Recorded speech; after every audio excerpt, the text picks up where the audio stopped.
ബംഗളൂരുവിൽ പരസ്യ പ്രതിഷേധത്തിന് കോക്രോച്ച് ജനതാ പാർട്ടി ഞായറാഴ്ച ബംഗളൂരു ടൗൺ ഹാളിന് മുന്നിൽ മനുഷ്യച്ചങ്ങല സംഘടിപ്പിക്കാൻ ആഹ്വാനം ചെയ്തു. അതേസമയം പ്രതിഷേധത്തിന് അനുമതി തേടിയിട്ടില്ലെന്ന് കർണാടക പോലീസ് പറഞ്ഞു. ഹൈക്കോടതി നിർദ്ദേശപ്രകാരം ബംഗളൂരു നഗരത്തിൽ പ്രതിഷേധ പ്രകടനം പാടില്ല. അതിനിടെ പാർട്ടി സ്ഥാപകൻ അഭിജിത് ദീപ്കയ്ക്ക് വധഭീഷണി സന്ദേശം ലഭിച്ചു. സായികുമാറുണ്ട് കൂടുതൽ വിവരങ്ങളുമായി. സായികുമാർ, ഡിജിറ്റൽ വിപ്ലവം എന്ന് കരുതിയ കോക്രോച്ചുകൾ പാർട്ടികൾ ബംഗളൂരുവിൽ ഇറങ്ങാൻ പോകുന്നു എന്ന വിവരമാണ്. അവർക്ക് ഒരു ഭൗതിക രൂപം കൈവരിക്കുകയാണോ? അവർ തെരുവിലിറങ്ങാൻ പോവുകയാണോ?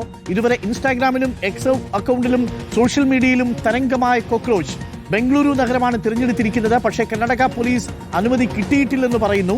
നമ്മൾ നേപ്പാളിൽ കണ്ടതാണ്, ശ്രീലങ്കയിൽ സർക്കാർ വിരുദ്ധ പ്രക്ഷോഭം കണ്ടതാണ്, കുറേ വർഷങ്ങൾക്ക് മുമ്പ് ഈജിപ്തിൽ ഒരു മുല്ലപ്പൂ വിപ്ലവം കണ്ടതാണ്.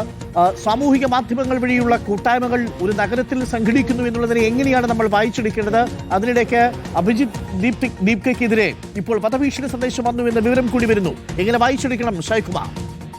തീർച്ചയായും ഡോക്ടർ അരുൺകുമാർ, ഇത് ചില്ലറക്കളിയല്ല എന്ന് തന്നെയാണ് ഇപ്പോൾ പുറത്തുവരുന്ന വിവരങ്ങൾ പ്രകാരം മനസ്സിലാകുന്നത്. അതായത് സോഷ്യൽ മീഡിയ പ്ലാറ്റ്ഫോമുകളിൽ മാത്രം ഒതുങ്ങുന്നവരല്ല തങ്ങളെന്ന് കൂടി ഇപ്പോൾ ലോകത്തോട് വിളിച്ചു പറയുകയാണ് CJPയുടെ പ്രവർത്തകർ. ആദ്യമായിട്ടാണ് ഒരു പരസ്യമായ പ്രതിഷേധത്തിന് അവരുടെ ഭാഗത്ത് നിന്ന് ആഹ്വാനമുണ്ടായത്.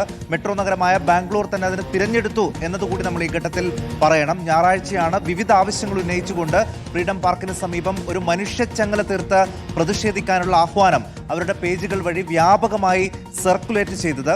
തൊട്ടുടനെ തന്നെ ബംഗളൂർ പോലീസ്, കർണാടക പോലീസിന്റെ ഒരു വിശദീകരണം ആ വിഷയത്തിലെത്തി. ഔദ്യോഗികമായി തങ്ങൾക്ക് മുന്നിൽ ഇങ്ങനെയൊരു പരിപാടി സംഘടിപ്പിക്കുന്നതിന് ഒരു അപേക്ഷ എത്തിയിട്ടില്ല. പക്ഷേ വ്യാപകമായി സോഷ്യൽ മീഡിയ വഴി ഇങ്ങനെയൊരു പ്രചാരണം നടക്കുന്നത് തങ്ങളുടെ ശ്രദ്ധയിൽപ്പെട്ടു.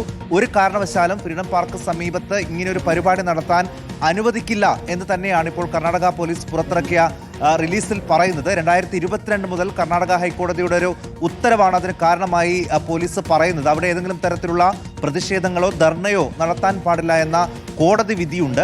അത് ലംഘിച്ചുകൊണ്ട് അവിടെ ആളുകൾ സംഘടിച്ചാൽ ശക്തമായിട്ടുള്ള നടപടി ഉണ്ടാകും എന്ന ഒരു മുന്നറിയിപ്പ് കൂടിയാണ് ഇപ്പോൾ കർണാടക പോലീസ് പറയുന്നത്. എന്തായാലും ആ ഒരു നിർദ്ദേശം, മുന്നറിയിപ്പ് CJPക്കാർ അനുസരിക്കുമോ എന്നുള്ളത് ഇനി അറിയേണ്ടതുണ്ട്. എന്തായാലും ഇതിനൊരു പരസ്യ പ്രതിഷേധ രൂപത്തിലേക്ക് അവർ പോകുന്നു എന്നുള്ളത് കൂടി ഈ ഘട്ടത്തിൽ കാണേണ്ടതുണ്ട്. ഇപ്പോൾ വലിയ തരംഗമായിക്കൊണ്ട് സോഷ്യൽ മീഡിയയിൽ അവരുടെ ഫോളോവേഴ്സിന്റെ എണ്ണം ഓരോ മിനിറ്റിലും കൂടിക്കൊണ്ടിരിക്കുന്നു.